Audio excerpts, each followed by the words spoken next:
बारिश की मुराद। कभी कभी छोटी छोटी गलतियां बहुत भारी पड़ जाती हैं। ये सबक मुझे तब देखने को मिला जब 9 साल पहले मैं अपने 2 दोस्तों के साथ एक अजनबी शहर में फंस गया था। जॉब लगने से पहले मैंने और मेरे दोस्त अजय ने कई सारे एग्जाम दिए थे।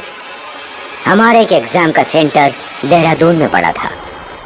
मैं संगम, हेलो अजय, मैं रिजर्वेशन करा रहा हूँ देहरादून का। दोनों लोगों का साथ में ही करा देता हूँ, तू मुझे कल पैसे दे देना। यार 3 लोगों का रिजर्वेशन करा देना। अपनी कोचिंग में जो आकांक्षा नाम की लड़की पढ़ती है वो भी हमारे साथ ही जाने को बोल रही थी। ये लड़कियों के झंझट में पढ़ना बेकार है, इतनी दूर का सफर है। अपने दोनों लोग चलते हैं, मजे करेंगे। आकांक्षा अपनी मम्मी के साथ मेरे घर आई थी। उसका सेंटर हमारा सेंटर एक ही है, उसका भी रिजर्वेशन करा दे वरना उसे बुरा लगेगा। आखिरकार मुझे आकांक्षा का रिजर्वेशन कराना पड़ा और फिर हम तीनों लोग साथ साथ एग्जाम देने पहुंचे। अगस्त का महीना था और बारिश बहुत ज्यादा हो रही थी। जब हम लोग एग्जाम देकर निकले तो घनघोर वर्षा हो रही थी। अब क्या करें, ऐसी बारिश में भीगते हुए अगर स्टेशन पहुंचे तो बीमार पड़ जाएंगे। यहाँ आसपास ही में एक सिनेमा हॉल है, बर्फी मूवी लगी हुई है, मूवी देख लेते हैं, फिर चलेंगे आराम से। सीधे स्टेशन चलते हैं, अगर मूवी देखने जाएंगे तो रात हो जाएगी, फिर पता नहीं कोई सवारी मिले या ना मिले। ये कॉलेज मेन रोड से बहुत दूर है, अभी तो यहाँ कुछ सवारियाँ भी हैं। मेरी मूवी देखने का बहुत मन है। ये मूवी सिनेमा से उतरने वाली है, बिना देखे मैं नहीं जाऊंगा। चाहे कुछ भी हो, तुम्हारी टिकट के पैसे मैं दे दूंगा। अजय नहीं माना और हमें भी जबरदस्ती ले गया। वो सिनेमा हॉल काफी खटारा सा था, बहुत कम लोग फिल्म देखने आए थे। जब हम सिनेमा हॉल से बाहर लौटे तो मौसम और भी खराब हो चुका था। सड़क पर कमर तक पानी बह रहा था।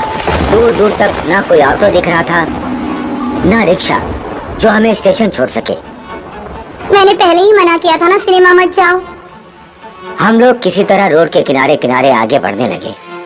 कभी आकांक्षा का पैर फिसल गया और उसके सारे कपड़े गंदे हो गए। मैंने मन में सोचा कि काश आकांक्षा को साथ में ना लाए होते तो हम लड़के किसी भी हालत में स्टेशन पहुंच जाते। हम लोग परेशान खड़े थे, तभी हमारे पीछे एक दरवाजा खुला। एक औरत ने दरवाजा खोला। आंटी जी, क्या कुछ देर के लिए हम आपके घर रुक सकते हैं? हम यहाँ एग्जाम देने आए थे लेकिन बारिश के कारण फंस गए हैं। वो औरत पहली नजर में मुझे कुछ ठीक नहीं लग रही थी, लेकिन उसका प्यार भरा व्यवहार देखकर हमें कुछ संतुष्टि हुई। हम तीनों उसके घर में चले गए। बेटी, तुम बाथरूम में जाकर कपड़े बदल लो, मैं तुम लोगों के लिए चाय बना देती हूँ। आंटी किचन में चली गई और आकांक्षा बाथरूम की तरफ गई। आकांक्षा ने जैसे ही बाथरूम का दरवाजा खोला वो चीख पड़ी। हम लोग तुरंत आकांक्षा के पास गए। क्या हुआ आकांक्षा? बाथरूम के अंदर टब में ढेर सारी हड्डियाँ पड़ी हुई हैं। तभी आंटी वहाँ आ गई और उसने बाथरूम का दरवाजा खोल कर दिखाया। अंदर कुछ नहीं है बेटी, तुम्हें कोई धोखा हो गया है। मैंने अंदर झांका, तब में कुछ भी नहीं था। आकांक्षा डरते हुए बाथरूम में गई और 1 मिनट में चेंज करके वापस लौट आई। कुछ देर बाद आंटी चाय लेकर आई तो मुझे उल्टी होने लगी। चाय के रूप में खून भरा हुआ था। हद तो तब हो गई जब आकांक्षा और अजय कप में भरा खून चाय की तरह पीने लगे। क्या उन्हें कप में चाय दिखाई दे रही थी? मैं उन्हें टोकना चाहता था, पर आंटी सामने बैठी थी और पता नहीं क्यों उसके सामने मेरी पूछने की हिम्मत नहीं हो पाई। बेटा, तुम चाय क्यों नहीं पी रहे हो? आंटी, मेरी तबीयत शायद कुछ ठीक नहीं लग रही है, मेरा जी घबरा रहा है। आंटी अजय से बात करने में व्यस्त हो गई। मेरा ध्यान किचन की तरफ था। ऐसा लग रहा था जैसे किचन में से कोई झांक रहा हो। मेरे हाथ पैर कांपने लगे जब मैंने देखा कि किचन से एक चुड़ैल झांक रही है। मैंने डरते हुए आंटी से पूछा, आंटी किचन में कोई है क्या? नहीं, किचन में कोई नहीं है। पर मैंने अभी किसी को देखा है। आंटी की आंखों में क्रोध झलक आया, जैसे मैंने अपनी बात पर जोर देकर कोई अपराध कर दिया। अजय, आकांक्षा, हमें चलना चाहिए, कोई ना कोई सवारी मिल ही जाएगी। इतनी रात में तू इन्हें कहाँ ले जाएगा? मौसम बिगड़ चुका है, बारिश के साथ ओले भी पड़ रहे हैं। आज रात यहीं रुक जाओ, कल सुबह आराम से चले जाना। आगे मेरी कुछ कहने की हिम्मत ही नहीं हुई। आंटी ने पहली मंजिल पर हमें सोने के लिए कमरा दे दिया। आकांक्षा और अजय तो घोड़े बेचकर सो गए, लेकिन मेरी आंख बिल्कुल नहीं लग रही थी। तभी अंधेरे में कोई आकृति आई और कमरे में झांक कर गई। मैंने धीरे से आकांक्षा और अजय को जगाया और उनके कान में बताया कि कमरे में कोई झांकने आ रहा है। इस बार फिर कोई जब झांकने आया तो हम तीनों ने उसे देखा। इस घर में सब कुछ ठीक नहीं है, हमें यहाँ से इसी वक्त निकल जाना चाहिए। हम तीनों दोस्त दबे पैरों सीढ़ियों से नीचे उतरे और मेन गेट की तरफ बढ़े, लेकिन तभी किचन से 2 चुड़ैलें निकल आईं। कहाँ भाग रहे हो? तुम्हें लगता है कि तुम यहाँ से चले जाओगे? इनकी बकवास मत सुनो, भागो यहाँ से। हमने मेन गेट खोला। मैं और अजय तुरंत ही बाहर निकल गए, लेकिन आकांक्षा पूरी नहीं निकल पाई। चुड़ैलों ने उसके बाल पकड़ लिए। हम आकांक्षा को बाहर खींच रहे थे और चुड़ैल है उसे अंदर खींच रही थी। आकांक्षा के बाल उखड़ते जा रहे थे। तभी कहीं से एक अंकल आए और उन्होंने एक झटके में आकांक्षा के कैंची से बाल काट दिए। चुड़ैलें बालों सहित अंदर गिर पड़ी। अंकल ने हम तीनों को बाहर निकाला और घर का दरवाजा बाहर से बंद कर दिया। तुम लोग इस घर में क्यों घुस गए? ये घर पिछले 25 सालों से बंद पड़ा है। 25 साल पहले यहाँ चौधरी परिवार रहता था। एक बार 2 चोर पानी पीने के बहाने घर में घुस गए थे। उन्होंने पूरे परिवार की हत्या कर दी और सामान वगैरह लूट कर ले गए। तब से उस परिवार की आत्मा इसमें भटकती है। अंकल, हम एग्जाम देने आए थे, लेकिन मौसम खराब होने के कारण फंस गए। उन अंकल ने हमें अपनी कार से स्टेशन तक छोड़ दिया। उस अनुभव से मैंने सीखा कि कभी भी किसी अजनबी के घर में शरण लेने से बचना चाहिए। मुन्ना और गौरव ट्रक चलाते थे। वे महाराष्ट्र से माल उठाकर दिल्ली की ओर सप्लाई करते थे। गर्मियों के दिनों में मुन्ना और गौरव दिन में किसी ढाबे पर रुककर आराम करते और रात में ट्रक चलाते, क्योंकि दिन में बहुत गर्मी पड़ा करती थी। गौरव, उठ जाओ, शाम होने वाली है। आज हमें लाल कुआं रोड वाले जंगल में जाना है, क्योंकि मेन रोड बंद है। मुन्ना और गौरव जब ढाबे से बाहर निकलने ही वाले थे तो ढाबे वाले ने उनसे कहा, भाई साहब, जंगल वाले रास्ते में जरा संभल कर जाना। करीब 3-4 दिन पहले 2 ड्राइवर उस रास्ते में गए थे, तो वो लापता हो गए। कुछ दिनों बाद सिर्फ उनके धड़ जंगल में मिले। उनके सिरों का आज तक कुछ पता नहीं है। अखबार में खबर छपी थी, आप लोग भी सावधान रहना। ढाबे वाले की बातें सुनकर मुन्ना और गौरव सहम गए। एक दूसरे की हिम्मत बांधने के लिए वे ढाबे वाले की बुराई करने लगे। ये छोटे लाल ऐसे ही फेंकता रहता है। मैं तो न्यूज़पेपर पढ़ता रहता हूँ, मैंने कोई इस तरह की खबर नहीं पढ़ी। रात 11 बजे के करीब मुन्ना और गौरव का ट्रक सुनसान जंगल के बीचों बीच से गुजर रहा था। रोड पर बहुत कम वाहन जा रहे थे। गौरव ट्रक चला रहा था और मुन्ना बराबर में बैठा झपकी ले रहा था। एक बार जब मुन्ना की आँख खुली तो उसने देखा कि उसके बराबर में कोई सफेद साड़ी पहने बैठा ट्रक चला रहा है।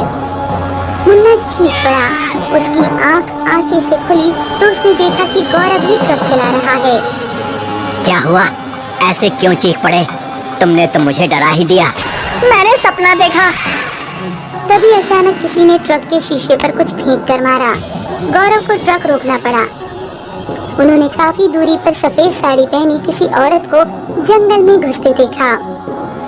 तुम्हारी जगह कोई और ट्रक चला रहा था, क्या हमें बाहर जाना चाहिए? मुझे डर लग रहा है, लेकिन हमें कम से कम बाहर जाकर देखना तो पड़ेगा कि किसी ने क्या फेंक कर मारा है। मुन्ना और गौरव ट्रक से बाहर निकले। उन्होंने देखा कि सड़क पर एक शकलगंजी पड़ी हुई है। शकलगंजी? वो भी इस मौसम में? रात में ऐसी शरारत कौन करेगा?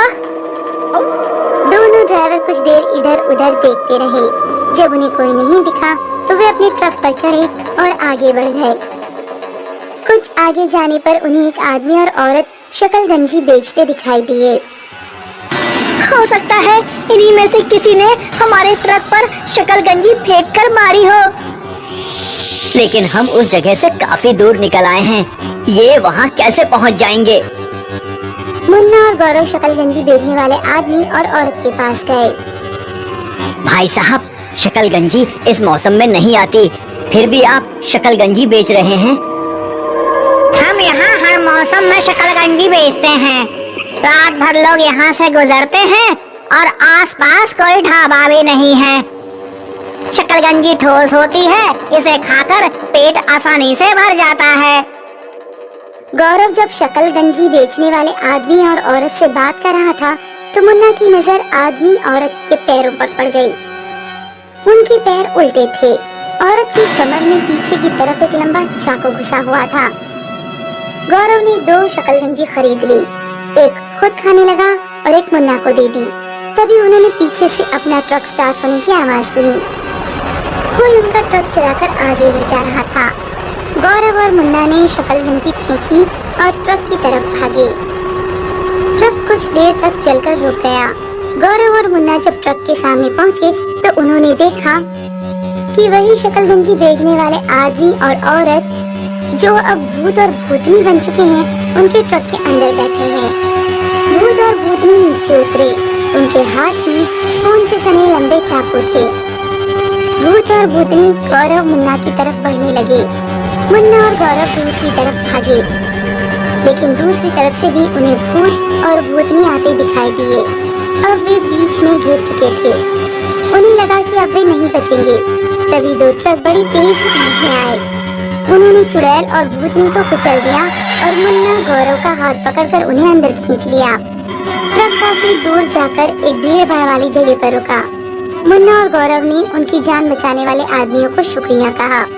अगर आप लोग सही समय पर नहीं आते तो वे भूत और भूतनी हमें मार ही डालते। शुक्र मनाओ कि हम लोगों की तुम पर नजर पड़ गई। उस रोड पर शकलगंजी खरीदने कभी मत उतरना। वो दोनों आदमी और औरत जिंदा नहीं हैं। वे कई साल पहले मर चुके हैं। बहुत साल पहले ये रोड अच्छा चलता था, लेकिन जब मेन रोड बन गया तो फिर इधर से लोगों ने गुजरना बंद कर दिया। इस रोड पर रामकिशन और पुष्पा नाम के आदमी औरत शकलगंजी बेचा करते थे। एक रात कुछ ट्रक वालों ने पुष्पा के साथ छेड़छाड़ की। रामकिशन ने जब उसका विरोध किया तो ट्रक वालों ने चाकू से रामकिशन और पुष्पा की हत्या कर दी और भाग गए। तब से रामकिशन और पुष्पा की आत्मा ट्रक वालों से बदला लेती है। भूल कर भी उस सड़क पर शकलगंजी लेने ट्रक से मत उतरना। तो वीडियो को बनाने में थोड़ा मेहनत लगा है यार, तो ये बता दो कि कैसा लगा वीडियो, कमेंट करके यार। मजा आया तो मजा आया तो यार लाइक शेयर सब्सक्राइब कर दो यार, पैसा थोड़ी ना लगता है।